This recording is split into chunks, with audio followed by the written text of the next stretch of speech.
What is up, everybody? I am NerdRage36, back with another pickups video. So, let's just get right into it.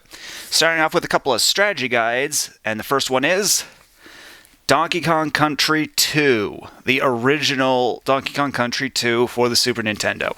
And honestly, this one I think is really insanely useful, because like when I was just kind of playing around with the Donkey Kong Country games, I noticed that, actually here's a good example, I noticed that the second game, the levels like have a lot more verticality to them and a lot more branching paths, and I'm like, I'm not quite used to this in a 2D platformer. I mean, some of them, yeah, but I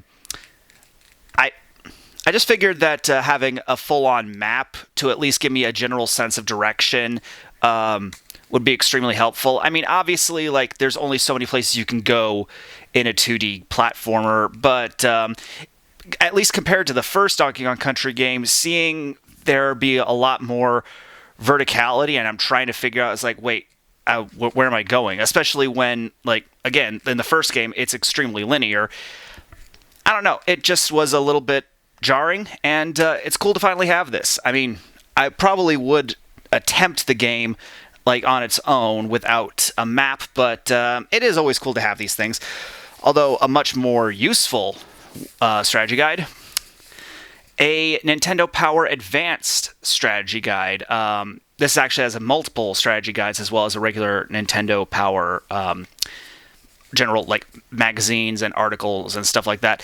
But specifically, it's for Golden Sun 1, because Golden Sun 1 was the only game of the trilogy to not get a dedicated strategy guide. It was bundled in with a few others.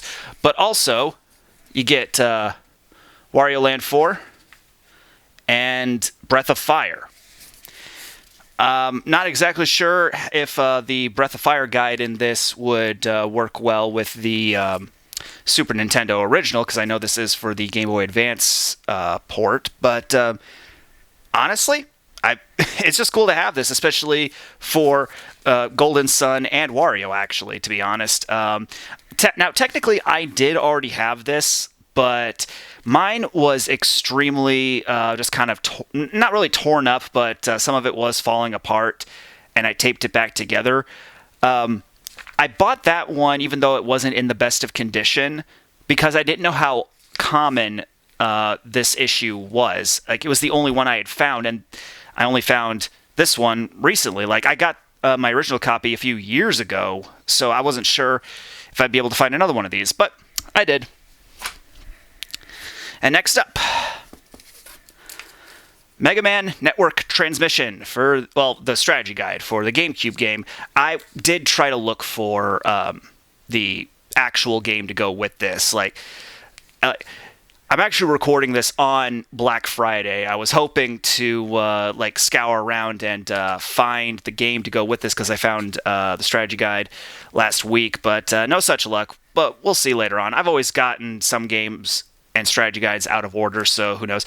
So this is an interesting one. I have really no general idea what the opinion of this game is, but from what I've looked up, it's basically like if you were to mix like traditional Mega Man platforming, like Classic Series and the X Series and that sort of thing, but with the Battle Chip RPG-esque upgrades of the Battle Network series.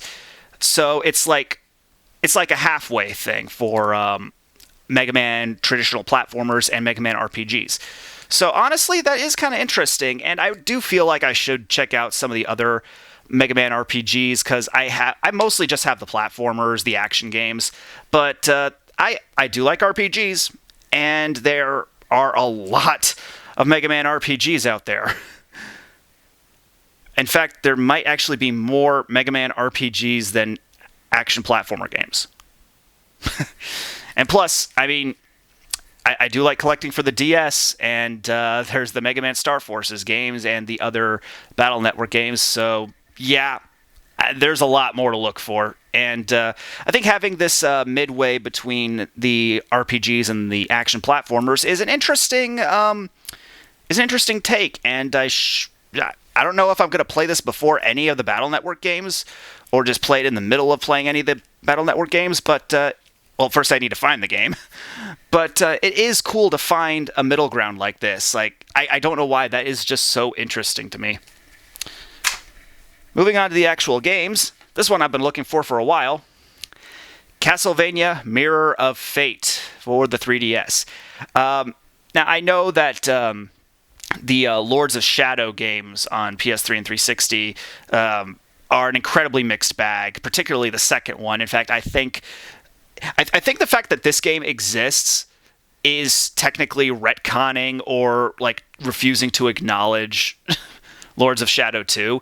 But no, this is just your standard Castlevania game. In fact, it's made by Mercury Steam, the same development studio that made the Metroid 2 remake and Metroid Dread. So they know what they're doing. Like I forget who said it, but someone came up with the line like, "Who better to handle a new Metroid game, a new Metroidvania game, than someone who's handled a Vania?" I don't know. I thought it was clever. But yeah, and I messed around with this for a while just to get a general understanding and also see if the game worked. But honestly, like, I messed around for about 30 minutes and I didn't want to stop. This is honestly a ton of fun. And honestly, along with the DS trilogy back there and Symphony of the Night / Rondo of Blood on PSP, and the GBA games, which I have 2 of them. I have the original Castlevania NES game ported to GBA and Circle of the Moon. I don't have the other 2 in the GBA trilogy. But no, honestly, like, Castlevania on handhelds is like, I think most people would agree that after the PS1 game, after Symphony of the Night, Castlevania like hit its strides on handhelds from GBA to DS to PSP and 3DS. So it is cool to have a really good entry in an iconic series at a point when it was kind of just meh. I still want to check out the PS2 games eventually. I do have Lament of Innocence, but I probably need a much better conditioned copy of that. Like I said in the video when I got it, I just bought it to assure that I had a copy so that I can... Like, it's that weird thing where, like, you can't find it anywhere. Then when you eventually do find it and bite the bullet on it, it suddenly appears everywhere. I'm just waiting for that to happen. That was a long tirade. Anyway, moving on. Puppeteer for PS3. This is, honestly, a game I know absolutely nothing about. I think I've heard Scott the Woz just mention it, but that's about it. So what really drew me to actually want to pick this up? Weird thing. I played Princess Peach Showtime last year, and I actually really liked it. I honestly had a great time with it, especially like collecting all the gems in the game. Like, it was a very solid 2.5D platformer. Only problem is 2 of the transformations that Peach got in that game didn't really feel like comparable to the rest of her abilities in that game. Like, two abilities like stuck out like a sore thumb. The rest of them all felt natural and like they could have all been conglomerated into a single power set. For anyone wondering, it was Patisserie Peach, which just felt like a Mario Party game, like just thrown in there, and Detective Peach. It just didn't feel quite right. It was a lot slower than the rest of the game. But every other ability in Showtime it felt good to control, and they all felt like they worked together. Like, you could have mixed them all into a single power set. Like if they wanted to take the framework, like the very basic idea of Showtime with all the different abilities, mix them all together into a single power set, and have the levels be more of a traditional progression instead of like a level selection, it would honestly be a really great game. And not to say that Showtime wasn't a good game. It feels like the start of something. A lot of fun, but definitely the start of something. But honestly, like, with the stage play aesthetic and this being granted, it's an older game, so older than Showtime, so maybe it might not be what I'm expecting. So I'm keeping my expectations moderate. But with the stage play aesthetic, like the stage play stuff. I honestly think that this might be more of the a more cohesive 2.5D platformer that I'm looking for after playing Showtime. Again, it wasn't a bad game, not by a long shot, but again, it's just I'm looking for something a little more consistent. Showtime was really good. I'm hoping this is great. And it's a Sony first-party game, so it's something I would have needed regardless. And I'm really interested to check it out. Next up, this is a game that, again, I've been looking for a while, just never found it in a good enough condition or with the manual. Pokemon Battle Revolution. I do find it funny that some people say that a game like... the GameCube games were a follow-up to the Pokemon Stadium series on 64, although the GameCube games had, like, full-on story campaigns, like an actual adventure to play through, so closer to the mainline Pokemon games. In fact, I personally consider Colosseum and Gale of Darkness to be mainline. This, on the other hand, is just a straight-up battle simulator with, I think it might have some mini-games. I actually don't know. But this, I feel, is much more of a follow-up to the Stadium series. And it's the only Pokemon game on Wii, or at least the only good one. But yeah, it's something I wanted to check out. Primarily because, from what I've heard, this is basically taking the Battle Frontier side mode for games like Crystal and Emerald and Platinum and making an entire game out of that. And while I know the Battle Frontier is a hugely popular mode in those games, especially Emerald, it was never really on my radar. Like, I've never played any of the Battle Frontier modes or areas in the mainline series. I don't know why. It just didn't quite appeal to me. Admittedly, though, the Battle Frontier arc in the anime, I enjoyed watching that a lot. That theme song is stuck in my freaking head. Oh, man. No, I'm not going to sing it. Anyway. But, yeah, if this is an entire game that's just the Battle Frontier challenges, as disappointing as that is, because I do like adventuring about in Pokemon games, if I enjoy playing through all the challenges in this, I might go back to Emerald and Platinum and any others that still have it and check out the Battle Frontier there.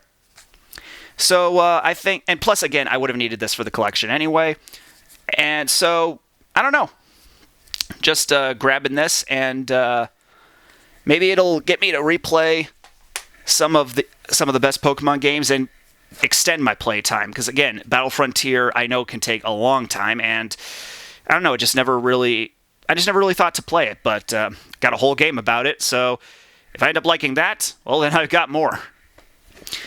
And finally, last pickup again, and it's not a game. I'm not ending on a game again, but another TV show.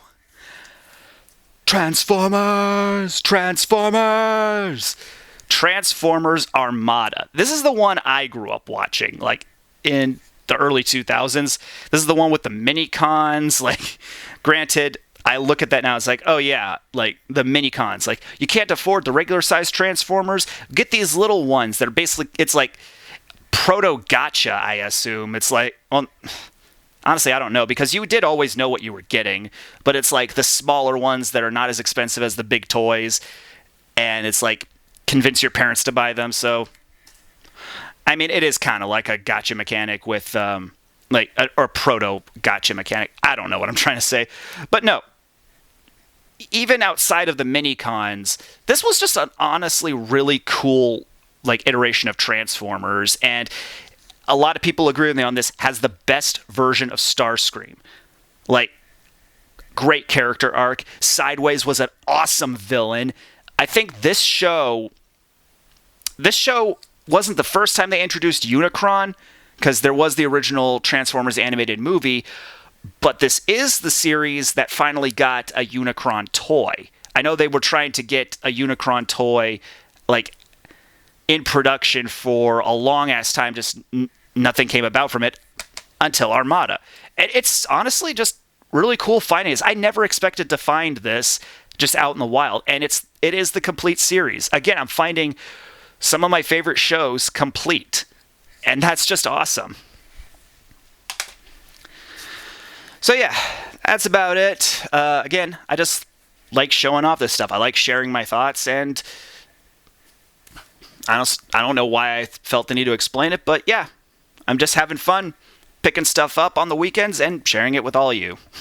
With all that, I am NerdRage36, and I'll see you later.